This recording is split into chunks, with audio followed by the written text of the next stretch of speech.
Hello, friends. Hello, friends. Hello, friends. Chapter 7. Livy.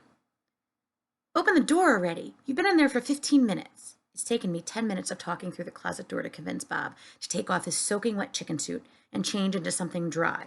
And now he won't come out. No. Come on. I try to turn the knob, but he must be holding it on the other side. No. Come on. Bob doesn't answer at first. Then he says, You do not say please very often, do you? He sniffs. Old Livy did not like to say please either.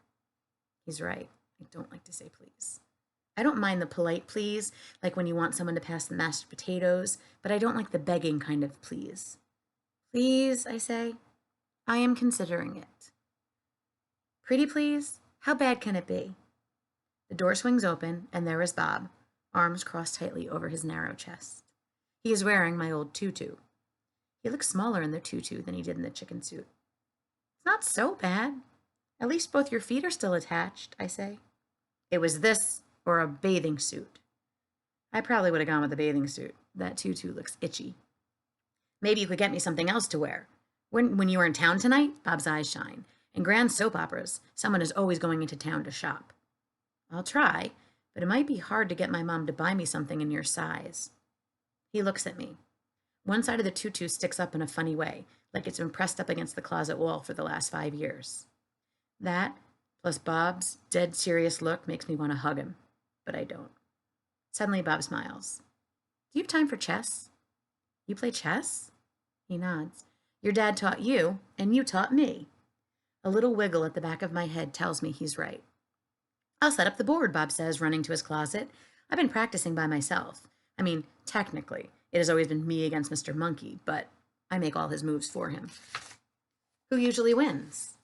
He scratches his head. That's the other thing. We only have the white chess pieces, so we share them. And now I always forget whose pieces are whose. I wish I could find the black ones. Black chess pieces, I say? I know where they are. You do? Bob does a little jump, which is really cute because of the tutu. Don't just stand there. Get them. When I get to the kitchen, Gran is standing by the window reading a letter and frowning. You've been up in your room a lot, she says, switching to a smile. Everything all right? We're still making the cake tomorrow, right? Yes, everything is great.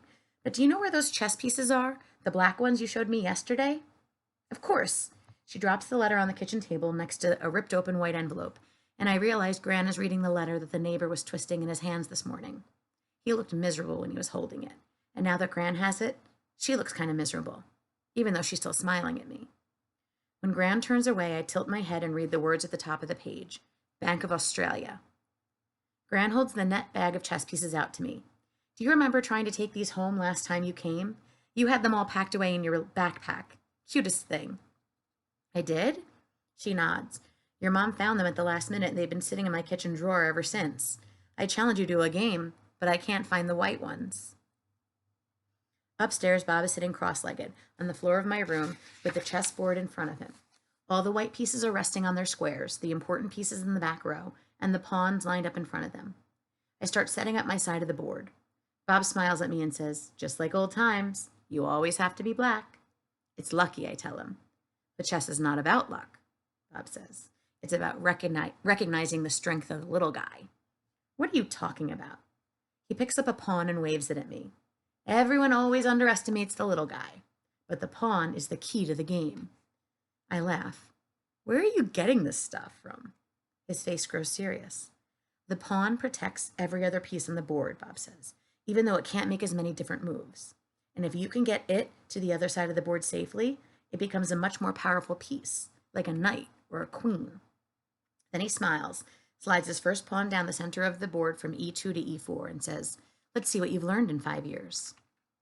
I move my own pawn out to c5 and watch his eyes get big when he realizes I'm doing the Sicilian defense. I grin.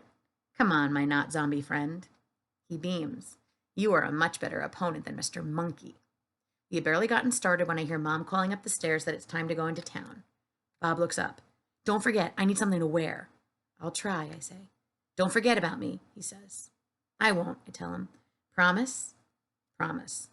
He picks up a black pawn from the board and hands it to me. Put this in your pocket, he says. Why? I don't know why, but it's important. It is what you always did before. Bob, I was 5 before. I probably did things for no reason at all. Please, Bob says. Just do it. Fine. I lean over and swipe a different black pawn from the board. No, Bob says. It has to be this one. The one with the chip on the bottom. He actually looks kind of worried, so I take the special pawn from him and stick it in my front jeans pocket, and then I give him a quick hug. Bob is a good hugger. His arms go around my middle, and he looks up at me with these eyes that remind me of Joni, our neighbor's German Shepherd back home. Sometimes, when I'm sitting on my porch, Joni comes over and puts her chin on my knee and looks at me just like Bob is doing now. Mom calls her Lonely Joan. But I don't think Joan is lonely. I think that she just has a way of knowing when a person needs cheering up. I pat the pocket with the chess pawn in it. I'll be back soon, Bob, as soon as I can. Then I'll finish beating you at chess. I thought town would be a big place like ours at home, with coffee shops, stores, restaurants, and maybe a movie theater. But Grand's town turns out to be one street, with a stretch of stores on one side of the road and nothing but dirt and dead grass on the other. We start at one end and go slowly, stopping at each and every shop where Gran introduces us to whoever is behind the cash register. Beth Ann did her 4 o'clock crying in the car, so she's smiling now and even willing to be passed over the counter and held by whoever is there. Do we have to go to every single place? I whisper to Mom in the wool shop. Urine is boring. Yes, we do, she says. Gran is showing us around to her people. Showing the baby around, more like. I cheer up a little when the third store turns out to sell clothes, because I wanted to go to a clothing store. I know I did, even though I can't remember exactly why. Can I get something? I ask Mom. Maybe, she says. Show me what you want. But I can't remember what I want. I look around at all the stuff. It's nothing fancy, just different kinds of t-shirts and a few handmade things in baskets. And I can't even remember why I wanted to come here in the first place. It's like I'm reaching for something in my brain and that isn't there anymore. And then Mom says the baby needs her diaper changed right now and we're leaving the store before I can figure it out. Wait, this is interesting. So she's at the store and she's forgotten why she needs to go there.